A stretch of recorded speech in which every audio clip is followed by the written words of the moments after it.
sure if you told the truth about that on MSNBC, they'd fire you. So people need to realize that Chris Hayes, Rachel Maddow, fake tough guy Lawrence O'Donnell are just that.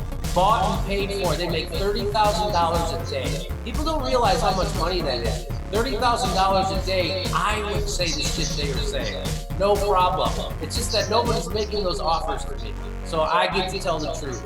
But as soon as I'm making $30,000 a day, don't fucking listen to me.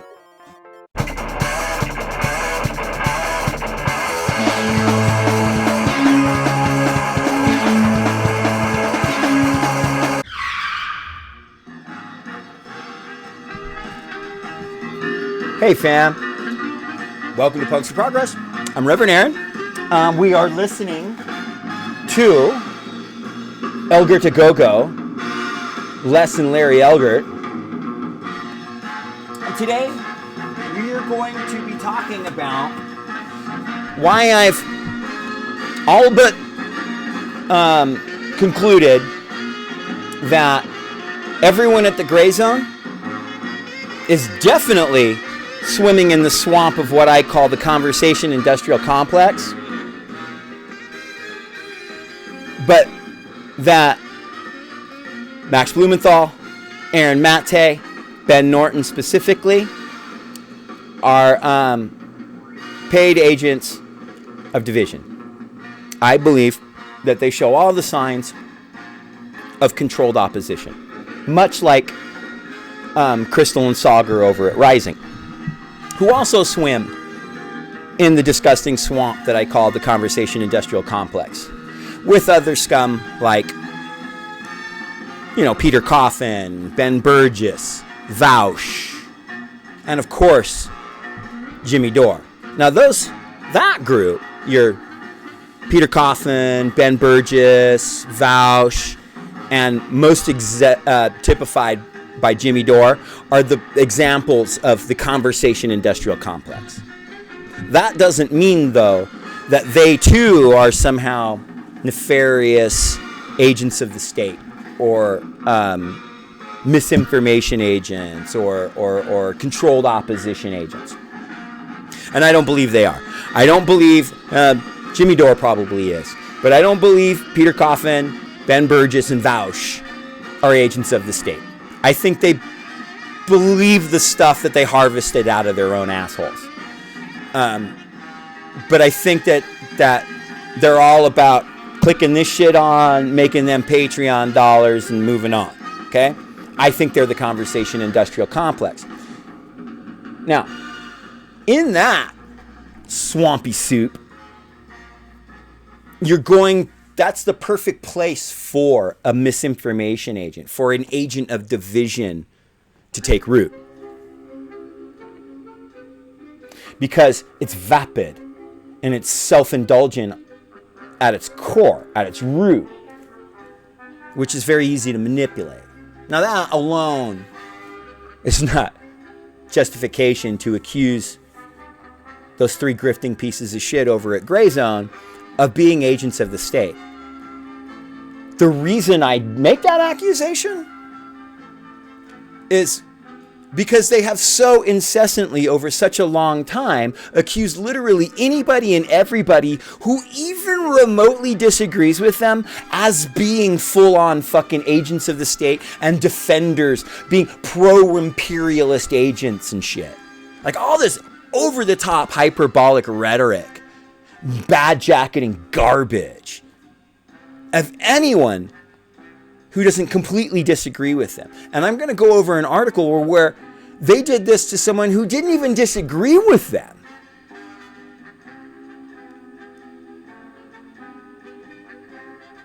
And these people will bad jacket anybody on the littlest bit of fucking proof. Now, I made a video already explaining how I felt like the Grayzone had jumped on Jimmy Dore's grift. And when I watched that video, I hadn't seen much of Aaron Maté and Ben Norton's activities on Twitter. After that video, I did. I don't pay that much close attention to Twitter, and I think there's like 3 people following me. I don't give a shit. I hardly use it. But anyway, it was after that it was brought to my attention the way that they were attacking like Nomiki Kant specifically, and the way that like Dorr, in congruence with them, are going after like Ben Dixon and the Young Turks. And it's like, look, man, that's all progressive to me. All of those people think that you can beg for scraps from the bourgeois mechanisms, legislative mechanisms that are there to maintain the capitalist imperial status quo, the racist, white supremacist American status quo. Okay? So I don't have any illusions that you can, that begging for scraps from that is a useful endeavor. Now, with that said, I'm not so quick to accuse anyone who tries as being evil parts of that. Like, there are people who, in earnest and genuinely, go up into those bourgeois electoral or legislative bodies in order to try and get some fucking scraps for suffering people, and that really care about those suffering people. And I think those people deserve respect for making that attempt. You can say I'm condescending and dismissive when I say, though, that I don't have a whole lot of confidence in their ability to realize their goals. But they can sometimes. Those bourgeois mechanisms will kick us a bone now and again. But there has to be someone there fucking railing to get it. I'm not willing to put forth the amount of effort necessary to accomplish that goal, and I'm not about to encourage others to do so either. But I'm not going to instantly dismiss or especially not be accusatory of someone who tries. What I care about, fam, is whether they're full of shit or not. I care about whether you're grifted. I care about whether you're in it for yourself or not. I don't have to agree with your methodology. I don't even have to agree with your ultimate goals. If you're the baseline, just a decent, fucking honest person doing their best to do a thing that I happen to disagree with, we're not enemies, man. We're not enemies. Unless you're a fascist. Fuck you. We're enemies. Okay, but I'm not like loyal to any politician. I just don't see them as evil. When I look at someone like AOC or Pramila Jayapal, I see people who genuinely want to try and make life better for other people. I don't think that's the way to do it. I think an anti-capitalist revolution is how we do it. But again, so I'm not only, it's both sides, fam. I'm not trying to say that they're evil for trying and that, okay, now they're lost. They're up in the bourgeois mechanism, so they're sellouts and they're my enemy now. Nah, I don't buy it. I don't ascribe to that notion. But I'm also not, clearly not like on team fucking AOC. Like I've said before, if I hear racist right-wing attacks on people like Ilhan Omar, which there's many and they're abundant, I will do everything I can to stand by her in those attacks. But that doesn't mean that I full-throated support her attempt to use the bourgeois mechanisms of power to beg scraps for us fucking workers. So I have no skin in the game. I can look at it objectively. And what I see is a lot of people fighting over what specifically to beg the bourgeois, to beg the capitalist imperialist bosses for. How specifically should we go about begging them, and what specifically should we beg for? That's what I see going on. It's a big discussion from that. Now, most of the people in that discussion, like when Jimmy Dore raised his proposal, which he didn't raise, it was a caller on his show, and he's done nothing but take credit for his caller's fucking idea ever since, fucking grifting scumbag that he is. But the people within those realms and all that stuff, they responded with, here's why we disagree with that and why we think we should do this other thing. There's only one little group of people that's like going way over the top and accusing people of all kinds of fucking nefarious shit. And that's your Jimmy Dore and your Grayzone people. Your hashtag forced to vote. My channel is getting trolled by these fucking quote-unquote real leftists that hate imperialism in the exact same way, in the exact same tone, sentence framing, and as the Fash that have attacked our channel over the years. See, that shit gets my attention. When I got people coming on talking about how I'm pro-imperialist because I won't fucking get behind forcing a vote in Congress. I'm an anarchist, motherfucker. First of all, don't ever call me pro-imperialist. My fucking life's work now is dedicated to ending capitalist imperialism. Which, again, makes me think that people like Ben Norton and Aaron Natte and Max Blumenthal, who throw that term around so often, pro-imperialist, I don't think these motherfuckers really know what that word means.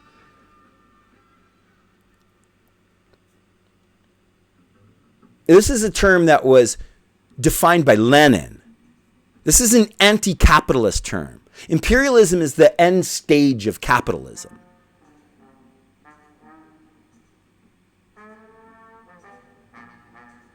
And what? So because Cenk Uygur doesn't support force a vote, he's that? He's pro late stage capitalism? Methinks the grifter doth protest too much. You see, fam? Why would you jump to that intense thing? Why are they digging up things out of Nomiki's past and trying to, ascribe on her a bunch of fucking nefarious, bad-jacketing, fucking pro-imperialist, quote-unquote, fucking shit? Why? Because she doesn't support pushing a vote in Congress? Explain why she's misinformed. Explain why she's wrong in that position. Why you got to dig up tweets and fucking things she did or didn't do years ago and then fucking bad jacket her as being pro-imperialist because of her take on a vote in Congress. Methinks the grifters, methinks the agents of division, methinks the controlled opposition doth protest too much, fam. And if this is true, there must be a pattern for it, right? Well, what do you know? There is. Now, a member of the P4P fam shared this in our working group the other day, and it's from 2019. I don't know anything about the two people who wrote it, and I know very little, if nothing, about the think tank / media center that published it. So there is a very big, giant grain of salt disclaimer on what I'm about to read, because these aren't people I'm familiar with that I'm willing to vouch for, essentially. And look, they have anarchist in the name of their thing. You think instantly, okay, we're just going to take it with a grain of salt. I think that this piece on its face is honest. I don't think it needs me to validate it or invalidate it. I think it stands on its own. That's why I'm bringing it to you. But again, I just want to it's just a kind of a disclaimer. I want to make it really clear that I'm not like some massive supporter of this group that published it, and I don't know anything about the two people who wrote it. Okay, so I'm just being honest. In the spirit of full disclosure. But here we go. This is the piece. Hold on a sec. There you go. So it's from the Center for a Stateless Society, a left market anarchist think tank and media center. Piece is titled Max Blumenthal, You Can Hate Two Things at Once, by Emmy Bevensey and Alexander Reed Ross. And it reads as such. What the hell? We have found ourselves in the fortunate position of making enemies with fascists, the Kremlin, Western feds, and tankies all at the same time. Now that I'm not off to a good start, because I don't like when anarchists call communists tankies. I don't think they understand the history of anarchism when they do that. And because the things that they would accuse communists of being tankies for are things that actually the first anarchists were engaged in. I digress. Let's move on. What kind of genius sorcery have we channeled to deserve such a grift? Or such a gift, sorry. Well, We simply researched disinformation wars and red-brown fascist networks, or Nazbols, surrounding the alt-right. We slept in a bad motel and presented our findings at an IEEE, a leading engineering/tech organization and scholarly journal on big data. About a month later, Alexander gets a blackmailish email from none other than leftist commentator of some renown, Max Blumenthal, more or less accusing us of being spies and embedded in a vast conspiratorial network. Like, what the fuck? Then, as if to hand us credibility on a silver platter, he co-publishes a weird and grasping article claiming the same with, of all people, notorious misogynist Mark Ames, who literally gave a column in his expatriate tabloid based in Moscow, The Exile, to notorious National Bolshevik Limonov. Ames' own former editor at The Exile called Limonov a fascist revolutionary. Our research struck a nerve, it seems. Some notes on perspective. The hardest part about discrimination is the extent to which positionality informs what various actors consider to be disinformation. One presenter in the disinformation workshop we attended suggested that people filming cops are possibly paid protesters as an extension of the bizarre and low-key anti-Semitic Soros conspiracy theories. When Emmy confronted him publicly from the audience about spreading disinformation in a workshop about combating it, he made a classic oopsie face and shimmied around the question. Because for him, all narratives from the periphery might be disinformation. For him, information is that which has a federal stamp of approval. Surely no one would film the cops for free without the influence of some nebulous and possibly Jewish or foreign cabal.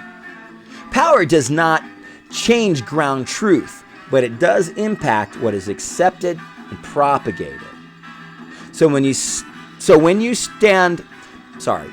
you stand doesn't change reality, but it does change where you buy your maps of reality from. So then, as a result of this, various actors competing to hold the monopoly on truth develop and propagate evidence in favor of their view. Biases become implicit rather than explicit, and two or more sides barrage each other with information, and both sides see nothing but propaganda from their opposition. Which feels a lot like what's going on now. A fun fact about reality, though, is that it doesn't change.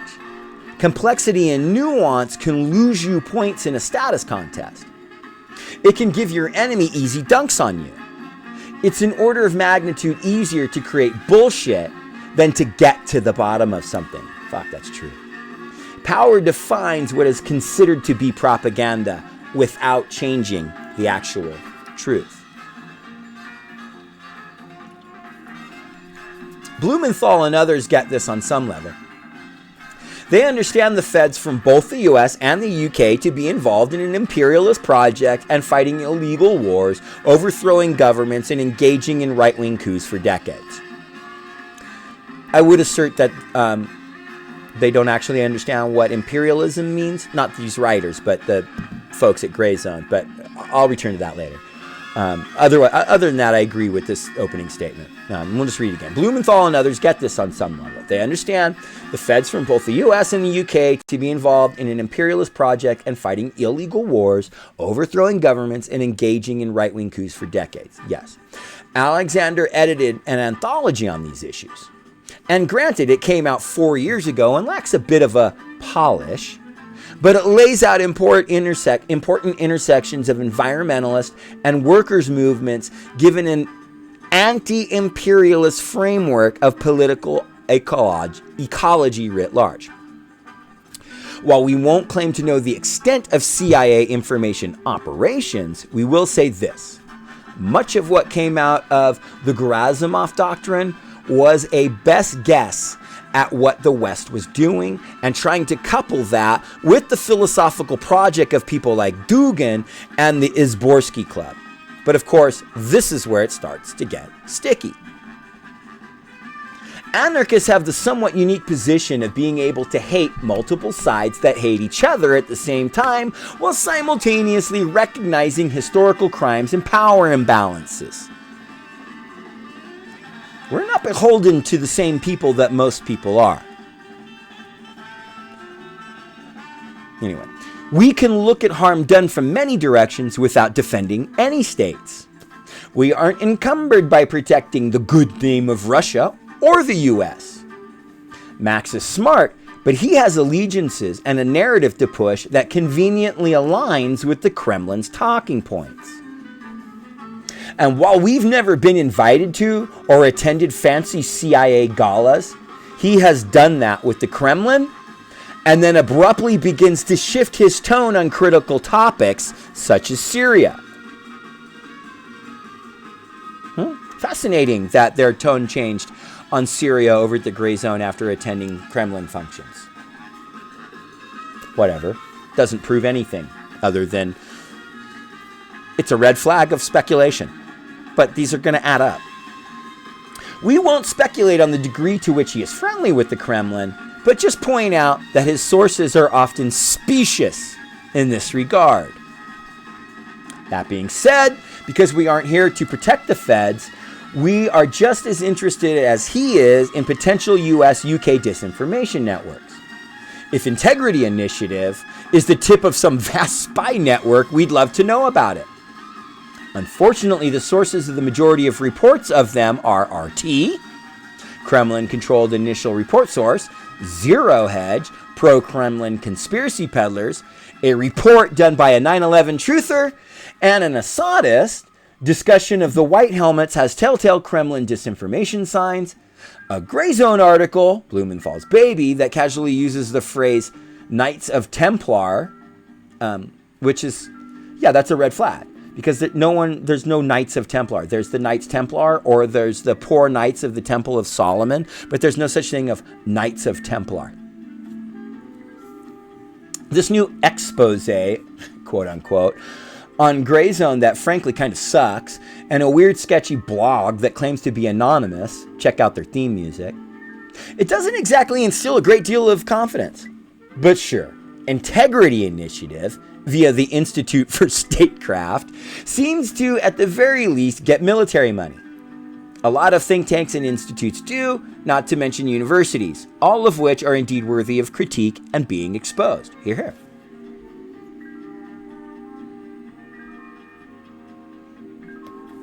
It seems to us that Russia and the US are locked into what in the old days leftists used to call an inter-imperialist rivalry.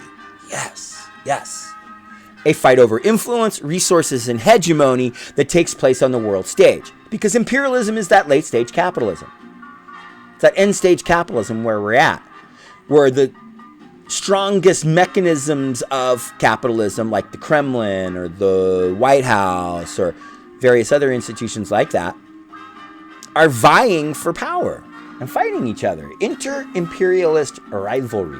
Anyway, journalists are at the front line of this struggle. Now, this is good, fam. This is where, let's start paying attention if we haven't already. Journalists are at the front line of this struggle, since much of it takes place behind closed doors. That doesn't mean that you're on one side or the other, quite the opposite, and that's the whole point. Blumenthal is currently being sued by a wonderful journalist, Suleme Anderson. She says that articles like his most recent one put people in real danger by leveling false accusations. We're not in any way connected to MI6, obviously, which is what he accused them of, without any proof, in the midst of international contestation. RT wants to make the CIA look bad. Western disinformation firms lobbying for federal funds want to make Russia look bad. It's not that hard of a job either way. Hear, hear. The people who get caught in the middle are the ones attempting to undermine a kind of global hegemony of state-sponsored truth and use reason to contravene myriad political distortions and lies. The conclusion of our paper and presentation had an extremely light touch. We never said anything resembling, quote, Russia is controlling the White House and the alt-right and responsible for everything bad happening everywhere, unquote, like the conspiracy theorists that Blumenthal thinks he's engaging with, or strawmanning, as the case may be. We said something simple and objectively true, that there are elements within the Kremlin that support hybrid warfare tactics against the United States, that in many cases they learned from the CIA, and that the alt-right, far-right, hard-left, and syncretic red-brown networks are a potential pawn in this battlefield. This is such a weak claim that it shouldn't be very contentious to anyone familiar with the terrain. And it is. It's a truism. Like, the people that inhabit, other than hard left, I would leave that out of that, but the syncretic Nazbols, the red browns, alt-right and far-right, these people are very, very, very susceptible to obvious bullshit propaganda, like you would get from, a small handful of hackers in the Kremlin, right? Like, we know that this happened. We know there's a handful of hackers in the Kremlin that, hacked some shit that was relevant to an election in 2016. We know that happened, but anyone that thinks that had any bearing on the outcome of the election is totally delusional, or at least just totally disconnected from the basic facts of that thing. It just had no effect. Hillary was a really shitty candidate that a lot of people hate. She ran such a shitty campaign that she lost to that disgusting pig, Donald Trump. And people know, and here's the thing too, people know she's a corrupted pro-capitalist piece of shit. So they put up a disgusting pro-capitalist against a really deeply racist pro-capitalist. And she lost. Biden wasn't as despised as Hillary, so it was a much harder to deter the popular so it was easier to win a popular vote for him than it was for Hillary. So I'll leave it at that. But yeah, of course, the people who did share the memes that were traced back to that handful of fucking hackers in the Kremlin were alt-right people and full-on Trumpers and shit. That's who ended up sharing that stuff. Now, so those people were already deep into their support, so they weren't swayed by anything that this group of hackers in the Kremlin did. But they did do a thing, and alt-right people are the perfect people who are, as it says, potential pawns in that battlefield. Now, further fact-checking. As to the quality of our paper, we use widely accepted statistical and data mining techniques such as latent semantic indexing, topic modeling, and external link analysis, and our paper was deemed of high enough quality to be accepted into a high-impact scholarly technical journal. That is incredibly important. It's very, very different than self-publishing something on a website, man. That's more than can be said for your essay. Exactly. But even so, it's a conference paper. Right. It's something to be peer-reviewed. It's not even, sure, the public, I'm sure, can go look at, but it's not about look at what we published that we want to convince a people. It was for peer review. And it passed the muster of that peer review and was published in a scholarly journal. And it didn't attack the Grayzone. So weird. But of course, they went after him hard anyway. Now, that's more than can be said for your essay, but even so, it's a conference paper, an initial investigation, not a full-scale research paper, which is why we were cautious in our takeaways.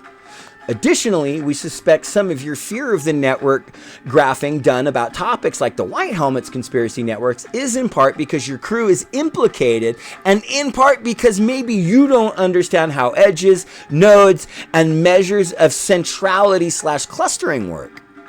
Math can be used to lie, but you can't really critique that if you don't understand how the actual math is determined to be accurate. Wow. Integrity Initiative was not the host of the event.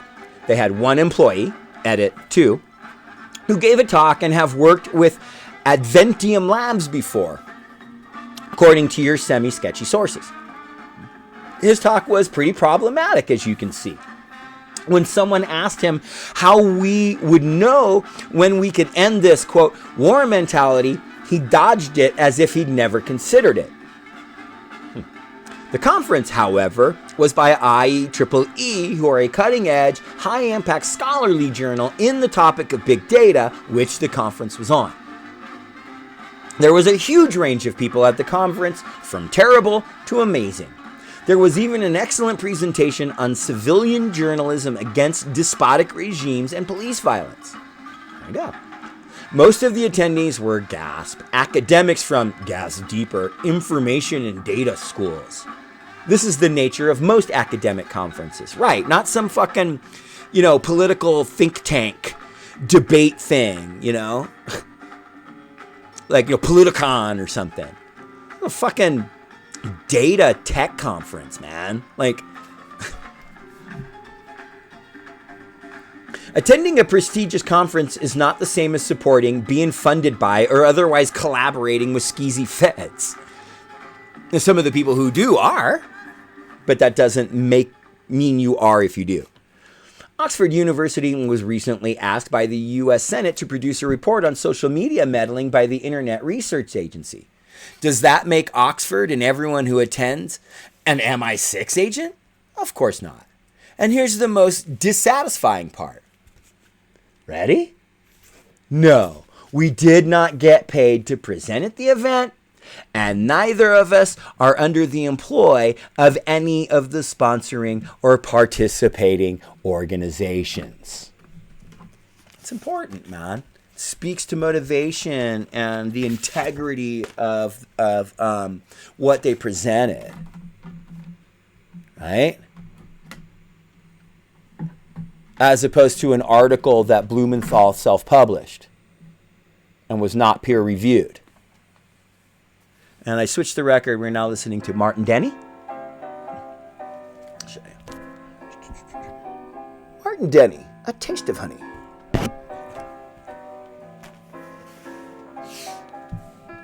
In fact, we paid for registration at the conference like anyone else because we hope to learn more about how people are automating and forwarding systems of disinformation detection. Weird that got Blumenthal's attention and put him in attack mode. We think the grifter doth protest too much, fam. We're grad students who presented at a conference, not part of some elaborate spy network, but you're welcome to make yourself look like a crackpot if you wish. A favorite block quote of the article typifies this willingness to grasp for straws to make a point. Quote, that ability to shamelessly smear and denounce leftists over the most crudely manufactured links to the far right, while cozying up to groups as sleazy as C4SS and authoritarian as the Integrity Initiative, is the sort of adaptive trait that MI6 spies and the Rendon Group would find useful in a covert domestic influence operation. Fuck you, Max Blumenthal. Like, really, man. Like, really, dude. It's not just a hyperbolic stretch. I'll tell you, fam, I want to say this real quick, and we'll get back to it, though. But one of the things that really put these guys on my radar recently was recognizing rhetorical methodology of the alt-right. Punks for Progress has been up in the face and directly going at far-right bigots and fascists for a number of years now, and they come at us pretty hard and troll us pretty hard and have over the years on a number of our different outlets and pages and social media accounts and stuff. And what I saw from Aaron Mate and Ben Norton and Blumenthal recently, it's so and actually more specifically, the comments that we're getting from the people who support them, just like everything we saw from them. It's just like the tone, the framing, everything is exactly like the trolls I got from the alt-right and the actual leading alt-right figures that I've confronted over the years. It's exactly the same. It's like, oh, you barely disagree with me? I'm going to hurl at you the most over-the-top hyperbolic accusations imaginable. Look at QAnon. Everybody's a pedophile, right? Well, with Blumenthal and the Grayzone grifters, it's you're an agent of imperialism. If you don't agree with our force the vote take, you're a fucking agent of imperialism. You're a cop. They badjacket you. That's intense, man. That's an intense fucking response to, I don't think we should force a vote in Congress. And again, calling people pro-imperialist when the only difference you have with them is disagreement about how to properly beg for scraps from the bourgeois, capitalist, imperialist ruling classes. Like, you got no legs to stand on. Someone who is demanding votes from a bourgeois mechanism of power, calling people pro-imperialist because they don't support that? Like, no, man, you're that makes my head cock in a weird way and makes me want to look at you a little closer. Like, what? You don't see people who are opposed to force the vote accusing everyone that is of being cops and CIA operatives and shit. I'm accusing Grayzone of that. Let's be real clear. I am. But none of Young Turks and Ben Dixon and Nomiki Kantz and the people that are being like accused of being anti-Medicare and pro-fucking, imperialist. They're not accusing people of that kind of shit. They're just telling you why they don't think you should force a vote right now and why they disagree with it. So to respond to that with, oh, you're pro-imperialist and you hate Medicare and you're trying to smash Medicare, I just go like, what? And that makes me think, wow, man, you think the grifter doth protest too much. You saw that piece at the beginning of what Jimmy said. All that shit he said.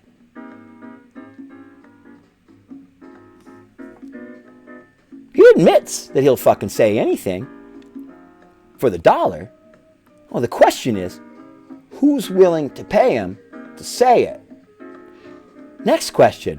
Why is the Grayzone so deep-throated in support of Dore on this? And why are they accusing anyone who disagrees with force the vote of being imperialist?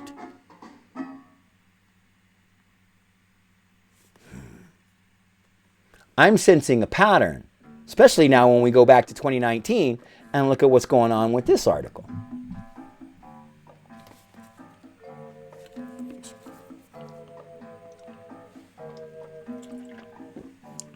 So,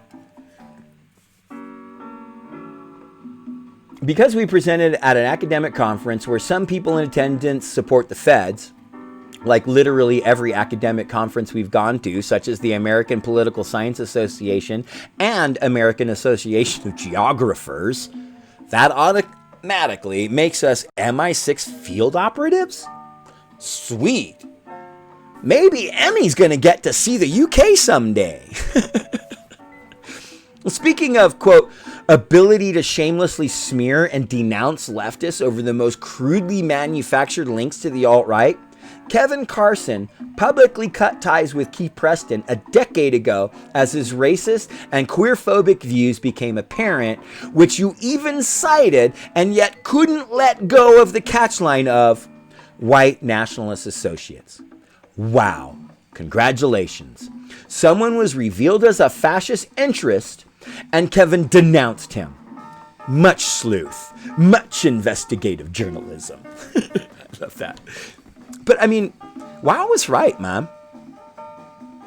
So Blumenthal knows that they denounced this motherfucker the second they found out he had these positions.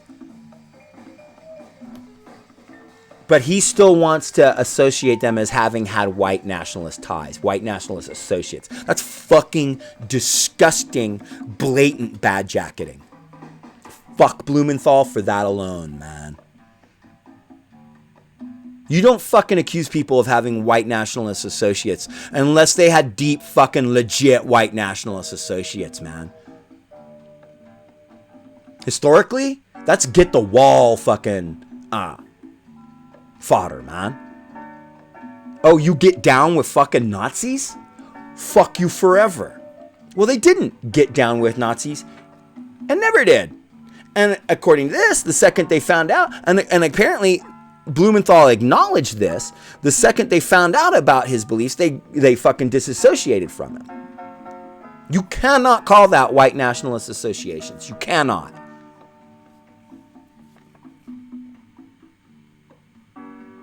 Or you can, but there's a word for it. It's called bad jacketing, and it's a fucking disgusting, evil as shit thing to do to people.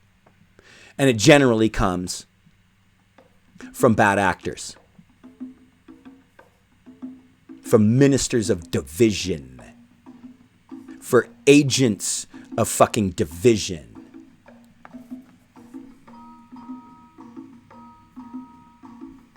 But incidentally, C4SS is a model of how to block fascist entryism at all points.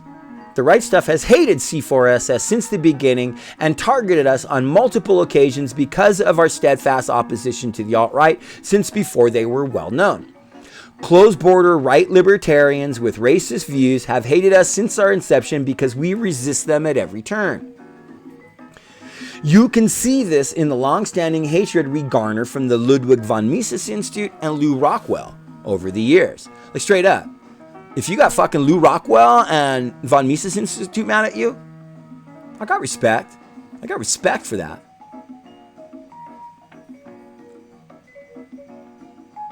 You can't ever have had white nationalist associations and be pissing off the Mises Institute. They'd give you money. If you can find a secret fascist under the employ of C4SS, let us know and we'll be happy to burn that bridge too. As far as courting the right or promoting right libertarianism goes, the group has facilitated a lot of dialogues between a wide range of anti-authoritarians, including, even at times, people who identify as libertarians or lefties. C4SS even tables at SFL to pull people left and downward on the political spectrum. Who cares? We table at lots of different things. This just shows that although we prioritize countering fascist entryism, we're not actually stomping out all discourse or political dialogue more generally. We walk the walk of encouraging dialogue while no platforming actual fascists. While not platforming actual fascists. Anyway. We are invested in nerdily following questions to their roots, which means we don't choose a team over a truth. This is a novel concept to people like Blumenthal, who would think being a leftist means propping up every shitty dude bro like Ames, whose convenient or unflinching allegiance to people like Corbyn and John contributed white nationalist talking points solicited by Richard Spencer to Taki's Mag Dolan. Gross allegiances to an in-group is a neurological functioning similar to racism, but we still fight against actual fascists. If you want the left to be better, and you don't cozy up to rapists, you give them no quarter, as C4SS does.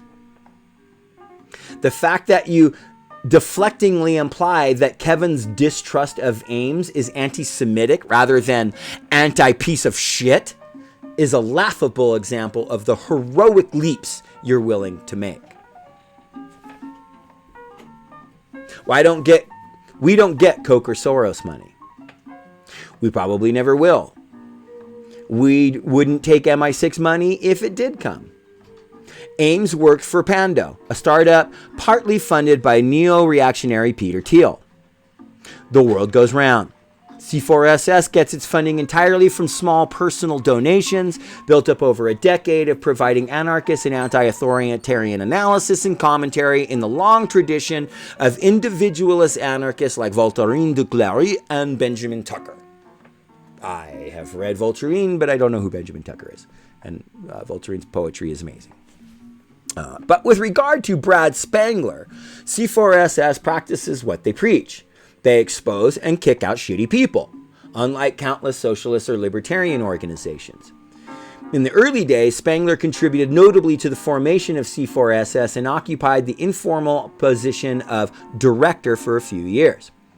He later began to post sketchy anti-feminist shit on his personal social media, at which point C4SS stopped working with him, although he'd already began creating distance at that point. Much later, after many had lost contact with and blocked him, he announced his having sexually assaulted a child, at which point C4SS immediately publicly denounced him without hiding the fact that he had written articles for them and helped run things. You see how we're accepting responsibility, not dodging it? Yes. Yes, I do. One scumbag helped with early C4SS, which they later denounced. That is not exactly a smoking gun and is much better than can be said for Alternet, for years led by notorious Don Hazen, or it seems, Grayzone. But of course, you don't actually care about the fact that we push out shitty dudes. You even mention that later. You just want a catchy and misleading headline. And again, these people didn't attack Max Blumenthal or Grayzone. And he pulls out these intense hyperbolic lies about them specifically. You have to ask why, dude. Me think the grifter doth protest too much. But of course, kicking out shitty people from the left is actually the opposite of what you want. So of course you'd minimize that because how many of your buddies would be implicated? You can't even cut ties with Ames, who bragged about raping a 15-year-old in a sharply misogynistic book, self-described as nonfiction, but who has recently attempted to claim it was ironic. You're right that we connected Zero Hedge to right-wing militia groups in the borderlands, because there was a relevant connection.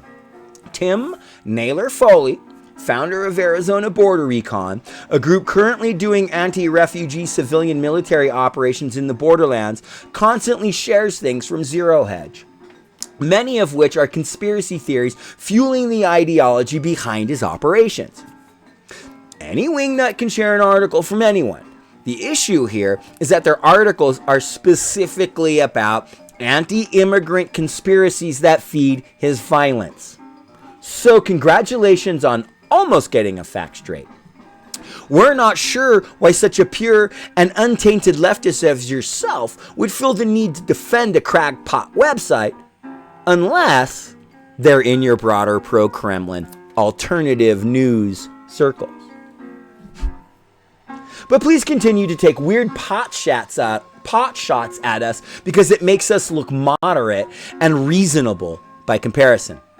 It seems that when you shine a light on conspiracy theorists, they make up conspiracy theories about you. Go figure. So we struck a nerve. Or why does he care? So we struck a nerve. What was it exactly that earned us this ire? Was it that we presented at a conference with some sort of connection to this weird disinformation research firm? It seems this isn't a strong enough reason to target us specifically. Why not just target the person who actually works for that organization with the same degree of malice you show us? Like, seriously. Like, you're going to go after them because they went to a thing with this person? Why not attack the person that they're evil for, like, breathing the same air as? That's a fucking incredibly good question.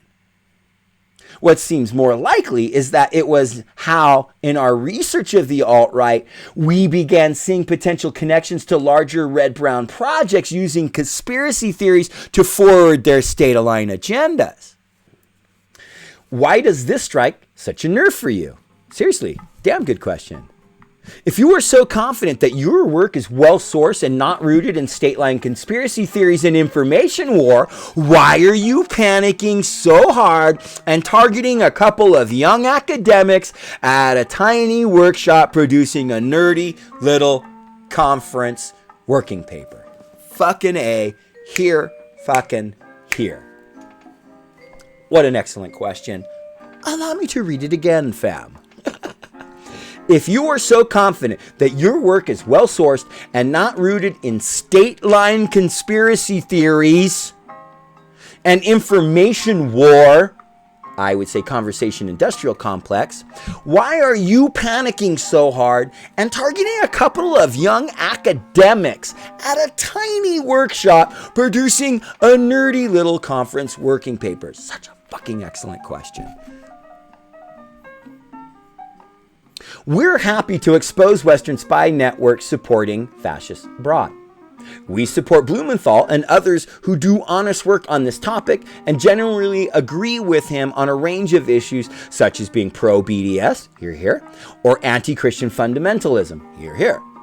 But in the process of exposing fascist networks, we're not going to protect vulgar quote-unquote anti-imperialists who use that as a shield against any claims of authoritarian brutality. We're against all fascism, which means we don't stop looking for it at the highest level. We follow it down to the roots and in all its strange incantations. Max, we'd invite you to join us. Max, we'd invite you to join on this nerdy quest, but it seems your interest in uncovering brutality, fascism, and imperialism has limits when it begins to touch your networks and pet projects. Because you care more about protecting your crew than finding truth. Your claims of combating misinformation will always have these telltale stamps of propaganda that you've shown here. That, to me, is the most standout line of this. This is what, this article stood out to me because I had spotted recently in their attacks of progressives what these the authors of this piece are explaining here. Let me read that sentence again.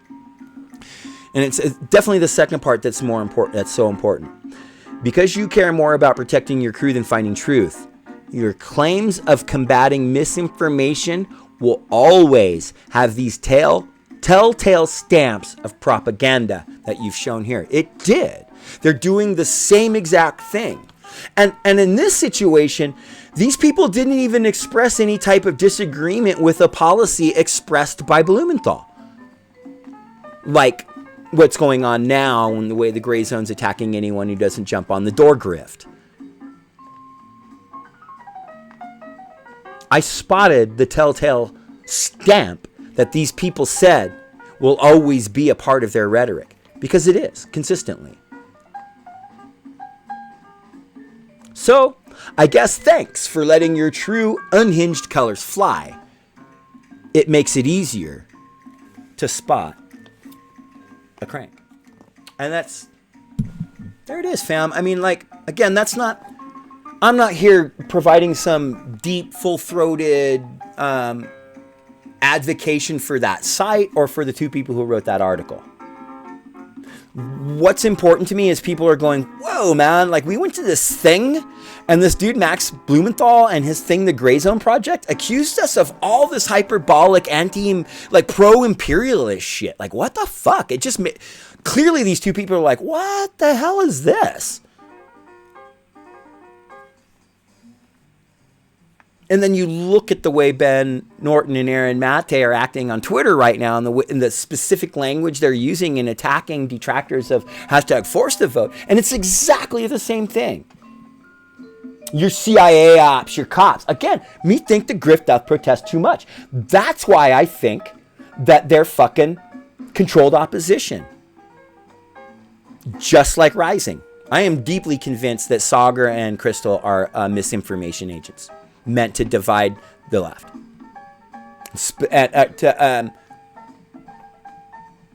To establish the conspiracy, maybe not conspiracy, but to establish the pro-status right-wing talking points and the pro-status left-wing talking points. Neither of which are left or right. They're just pro-imperialist across the board. Because none of what they talk about, none of what they espouse requires of anything of anybody but to ultimately support the bourgeois legislative mechanisms that are in place to defend the white supremacist, capitalist, imperialist status quo.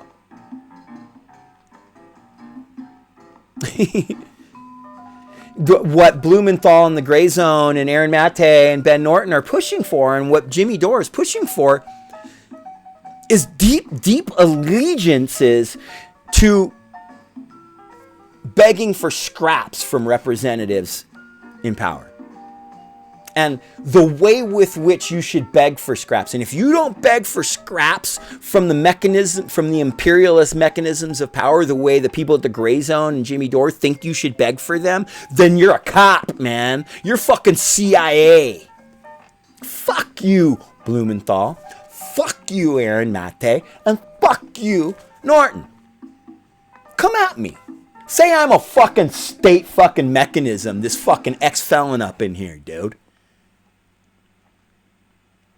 Come at me like that. Please. Because if you do, you will have instantly validated everything I said in this video. Well, they'll never see this. They have no fucking clue who I am. Others in the conversation industrial complex do know. And they duck me because they know that because I've been going after a number of them, specifically Vaush and Ben Burgess, who I want to debate on what it means to be a leftist. They won't. They won't. Because they're liberals. And if it's exposed that they're liberals and not leftists, their grift is over. Their brand is shot to shit. But that's the swamp that scum like the Grayzone swim in. That's the best place for them to administer their fucking, their project of division. All that they have done is demanded that the left choose sides. And anyone who didn't choose their side, they bad-jacketed as being CIA, imperialist feds and shit. And they have a history of doing this to anyone that they feel threatened by. Again, the people who wrote that article didn't even mention Blumenthal or Grayzone and go after them in their initial thing. They presented some findings at a conference that Blumenthal then went way unhinged over the top after them in response. Like, this is a pattern. And what's another recurring theme in this pattern? Anyone who questions their line in begging the mechanisms of power for scraps.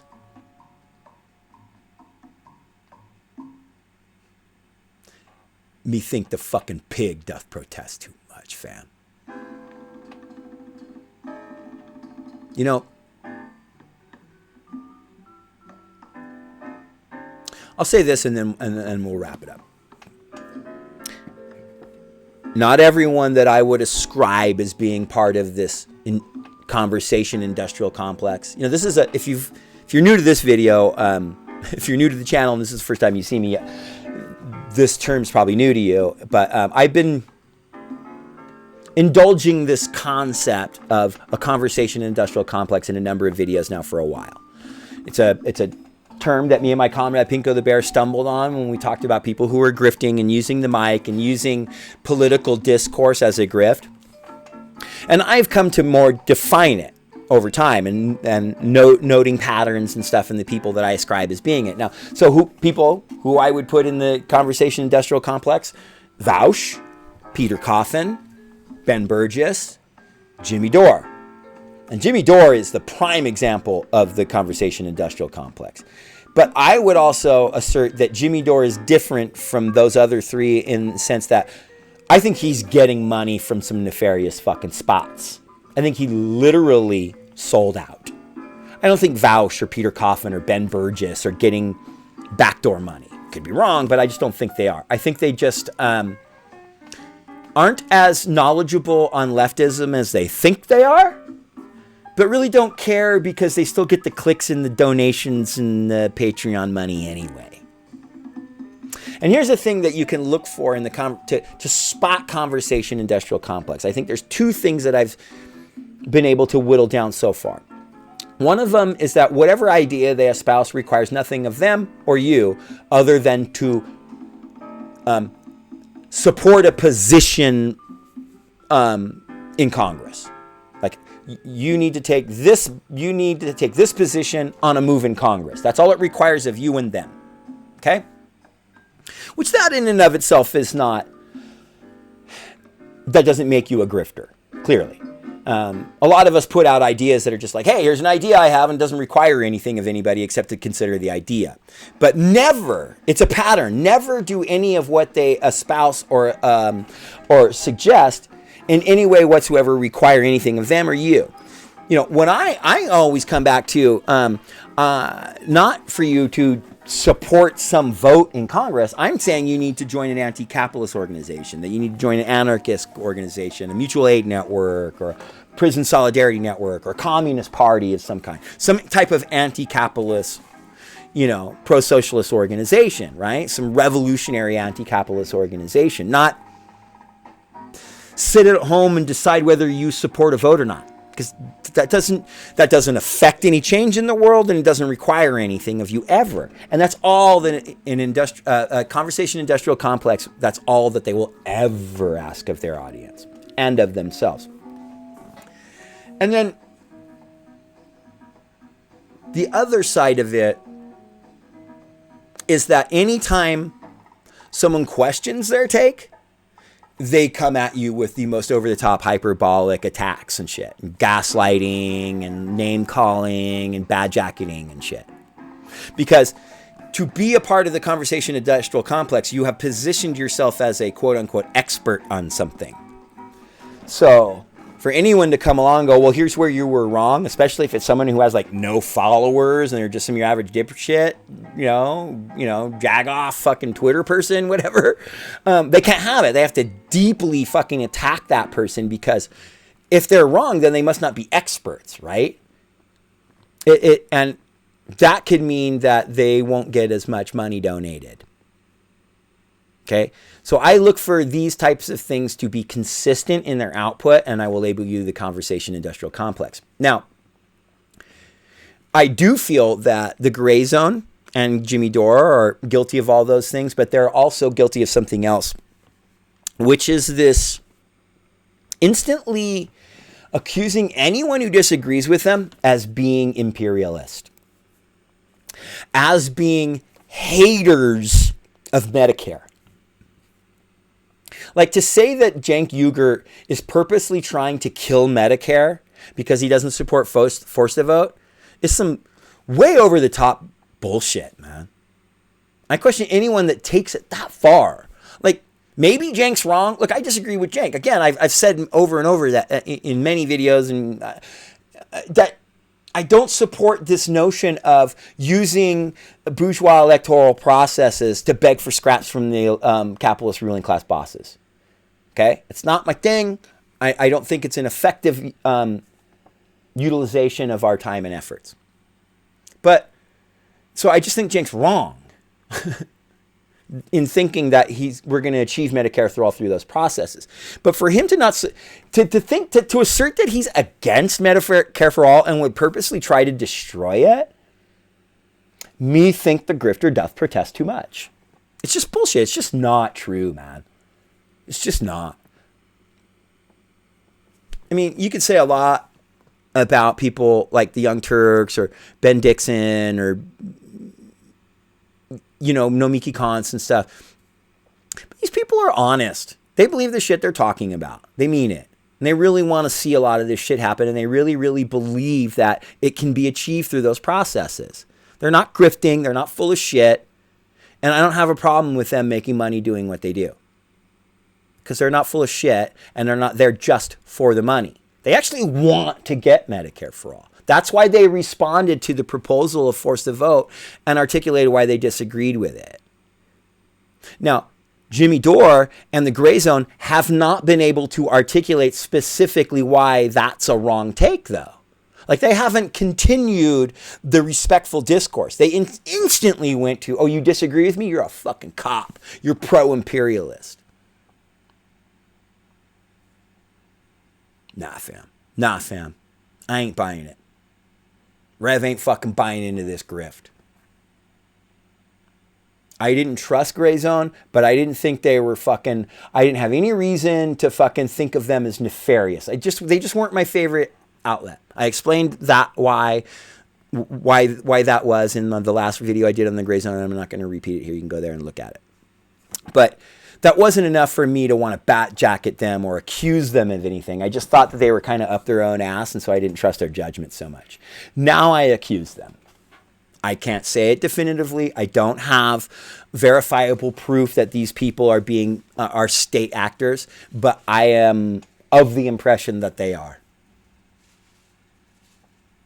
Sorry, when I see years-long pattern of repeatedly accusing anyone you disagree with of being a state actor and pro-imperialist, and routinely it just, on its face, is just over-the-top bullshit every time, I begin to think you are that thing that you accuse me of. Or others of. I haven't been accused of it. But, yeah. So, I mean, it's just something to consider, fam. You can have your take on it or what. And if you still want to listen to the Grayzone and stuff, like, we're not going to be enemies.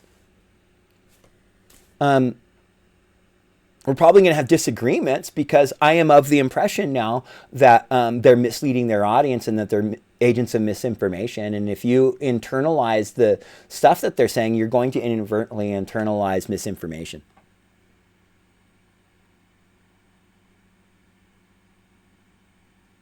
And again, none of what the Grayzone, to my communist and anarchist comrades out there, keep in mind that if you're still, skeptical as to whether to view them with skepticism like I do, the same level of skepticism I do, point me to when they have ever pushed for an anti-capitalist revolutionary action. Show me where in all of their exposés they haven't ultimately advocated for some form of pro-state answer or solution. I'm going to venture to say that you're never going to find an example of the Grayzone pushing for a solution or an answer that doesn't involve pro-state mechanisms, that doesn't ultimately come back to relying on some form of representative mechanism, which is in 2020 all beholden to bourgeois fucking. Talk about West pulling coup d'etats and pro-Christian talk down about Christian fundamentalist rhetoric, and you can do all that stuff and then still prescribe a pro-fucking state imperialist fucking remedy. And from what I can tell, that's all that the fucking Grayzone has ever offered us. I may be proven wrong, but as of now, I'm under the impression that they're a bunch of fucking state actors who get paid in fucking backroom money. And I think there's a lot of red flags to justify my conclusion. Doesn't prove it, but I don't need it proven. And if I'm proven wrong, if new facts call into question my preconceptions, I will adjust my outlook.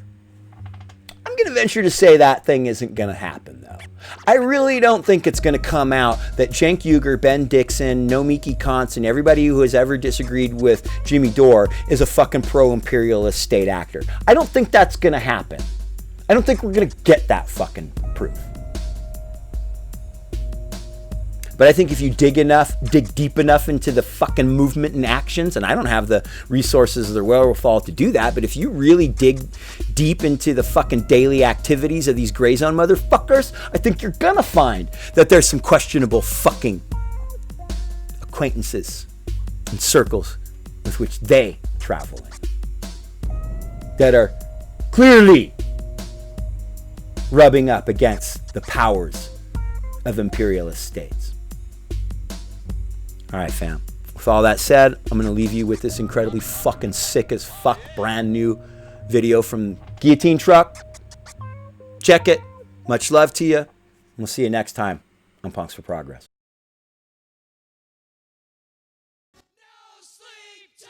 Sycophant DSA dickheads in fucking Brooklyn.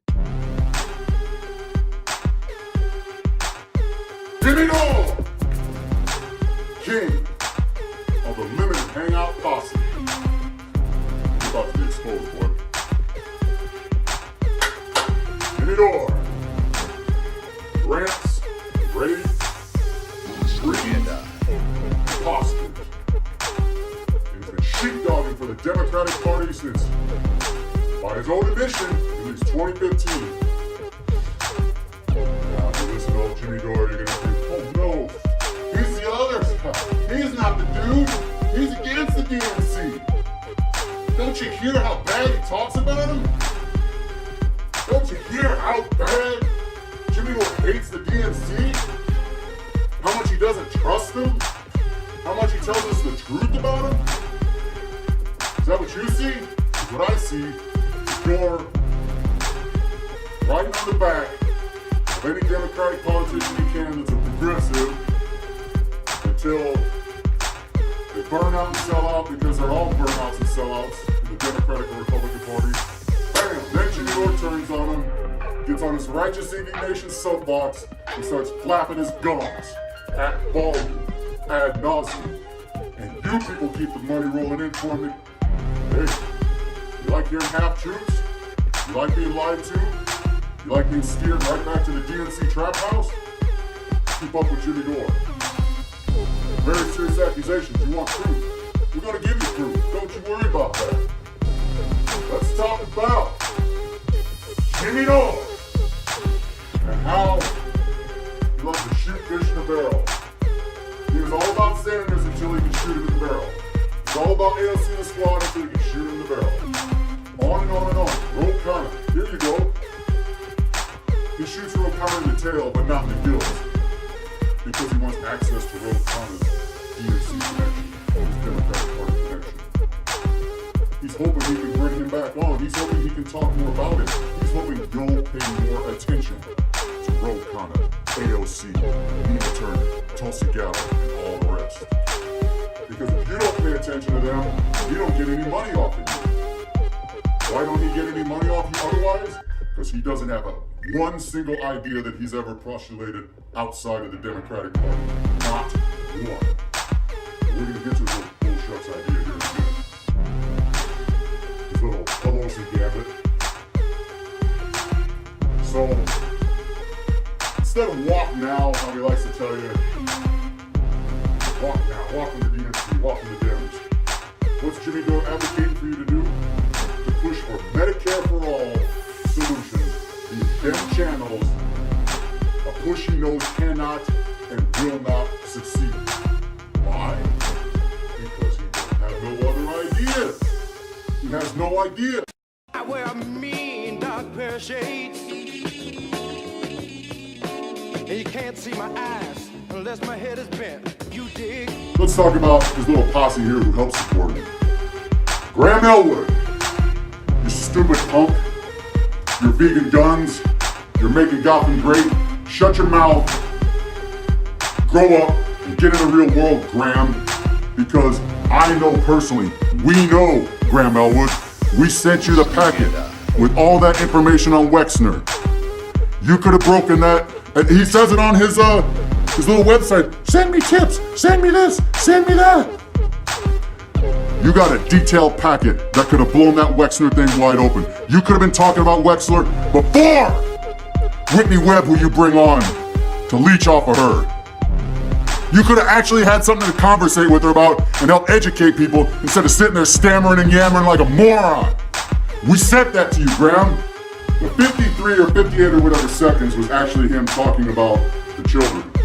The other 2 or 3 minutes, no lie, unless he pulls it, it's still there, was him begging you to hit the likes, hit the subscribe, hit the bell, hit the notification. You know what, subscribe to me. You know it's this, and send me Patreon, and send me rapping, and shut your mouth!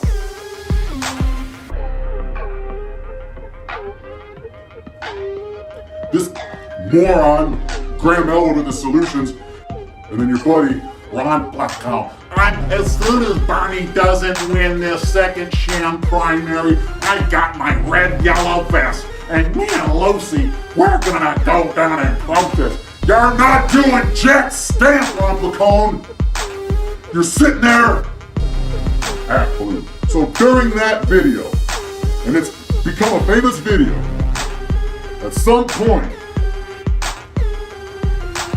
Jimmy Dore decides he's gonna lose it on some, I don't know, Mark Zuckerberg looking guy and starts screaming at him. You this and that, yeah, blah, blah, blah, blah. Just like he'll punch him down, because he'll never say that to anybody who A, affects the policy that he's crying about, and Jimmy Dore, Graham Elwood, Blacone, all the rest of you. I'll say whatever I want about you. You guys say something about me, I'll be on your front door, homie.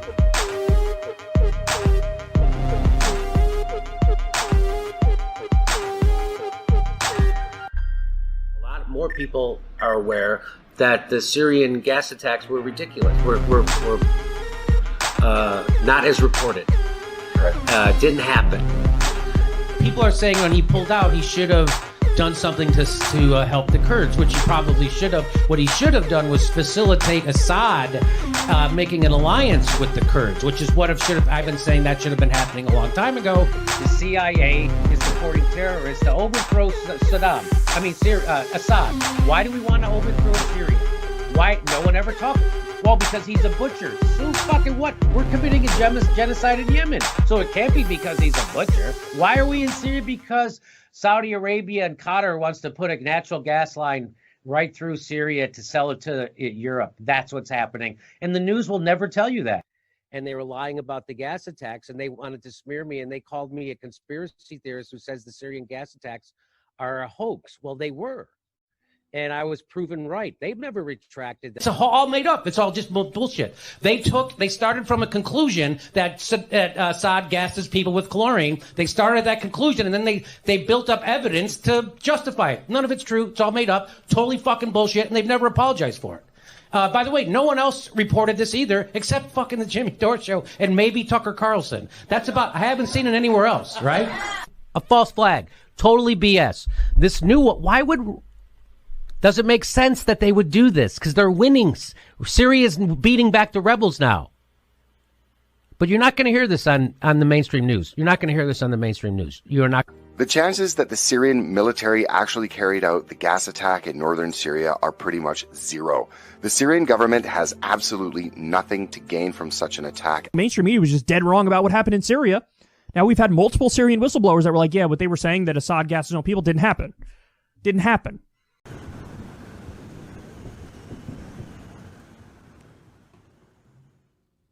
Welcome back to the Rage Against the Corporate Sellout Hour. I'm Donnie Bruce. With me, as always, is Todd Snowflake and the Mopey Progressive. How is everybody? Terrible as usual. Terrible as usual, says the Mopey Progressive. And, of course, we got Todd Snowflake on the line. Got a lot to get to today, but, of course, for the special power hour, I got to first warn you, you're about to enter caution. You're about to enter a no fucking sellout zone. And joining me via Skype, he's a journalist. He's a guy who's done more to expose the corruption at the DNC than practically anybody. He's an independent. He's a guy who's also recently, we're going to talk about in a minute, he's getting smeared a lot by so-called progressives. I call them faux fucking aggressives because they're not, and they promote war. A.A. Seaman is with us from Skype. A.A., thank you for being here. Thank you, Donnie. I just, as you know, I'm a journalist and an editor and an author and a radio personality, a producer and an auteur, showrunner, a certified public accountant, day laborer, too. And a homemaker. I also do some search engine optimization and as well as solution coordinator and a content strategist and a user experience magistrate. So AA, you do so many things, but Yeah. one of the things we know you for is exposing the corruption of the DNC, and so you go on all sorts of I'm also a platforms, cobbler, and I also a creative director. Yes. and also a creative. Wow, so that's amazing. So.